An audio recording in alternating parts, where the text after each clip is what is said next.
세월호 참사 희생자인 단원고 임타범 군의 아버지 임병선 씨가 지난 26일 오후 돌아가셨습니다.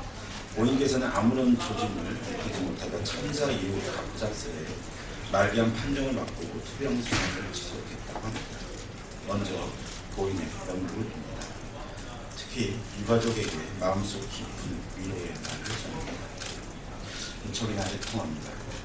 본인께서 자식을 잃은 슬픔과 억울함을 조금이라도 풀기 위해 돌아가시는 순간까지도 병상을 위해서 싸우셨을 거라 생각하니 그저 가슴 한켠이 아리울 따름입니다.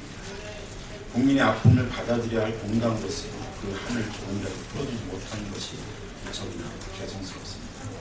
정의는 고인의 한이 공허함이나 바람이 되지 않도록 제대로 된 세월호 특별법 통과를 위해 온 힘을 다 쏟을 것을 몇 번이고 다짐합니다. 가시는 걸음 끝에 평안이 있길 바랍니다. 먼저 보내드린 아드님을 만나고 아픔 없는 곳에서 영원히 행복한 날들을 영위하시길 바랍니다. 덧붙여 우리 당 청소년 대표와 문정훈 부대표 등이 오늘 오후 5시에는 고인의 빈소를 찾아 조문할 예정이라는 것을 말씀드립니다. 전작권 관련해서 관련 부서 장관들이 해명하고 나서는데요. 관련해서 말씀드렸습니다. 전시작전 통제권 무기 연기에 대한 관계부서 장관들의 답변이 가관입니다.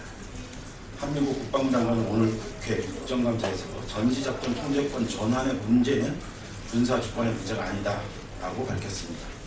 그렇다면 한 장관이 말하는 군사주권은 도대체 무엇인지 되묻지 않을 수 없습니다.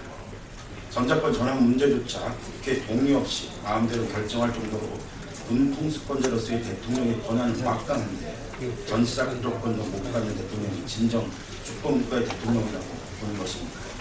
전시에 총을 쏘는 것조차 다른 나라의 군대의 명령을 받아야 하는 것이 군사주권과 정면한 관련이 없다고 보는 것입니다.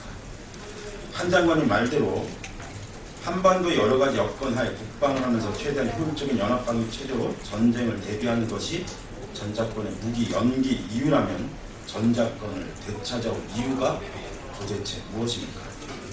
추가 능력을 확보할 시간도 필요 없는 것입니다. 조건이 되느니 안 되느니 전환 의지가 있느니 없느니 의논하지 말고 미국에 계속 전작권을 준 채 효율적으로만 대비하면 될 일입니다. 차라리 전작권을 한수를 포기했다고 해야 앞뒤가 맞는 말일 것입니다. 여기에 덧붙여 윤병세 외교부 장관도 미군기지 이전 등에 대한 국회의진 동의가 필요 없다고 했습니다. 윤 장관은 기본적으로 법적 구속력을 창출하는 합의라기보다는 군사 당국 간 합의이고 상호 협의를 통해 이전 계획이 조정이 가능하도록 돼 있다고 해명했습니다. 국회 비준을 미군기지 이전 동의안 국회 비준을 미군기지 이전 동의안이 전작권 한수가 전제가 된 것이라면 말이 됩니다.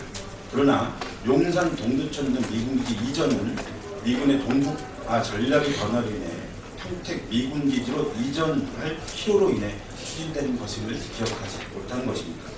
윤 장관은 미군기지 이전에 대한 비준송의 내용을 알기나 하는 것입니까? 차라리 국회를 무시하고 추진하겠다고 해야 앞뒤가 맞는 말일 것입니다.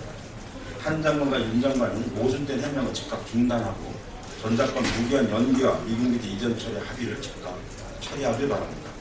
아울러 박근혜 대통령에게 한마디 하겠습니다. 아직까지 대통령은 먼 산 보듯 하고 있습니다. 무책임의 극치입니다. 군사주권 포기와 개성공약 미행에 대해 국민에게 즉각 사과해야 할 것입니다.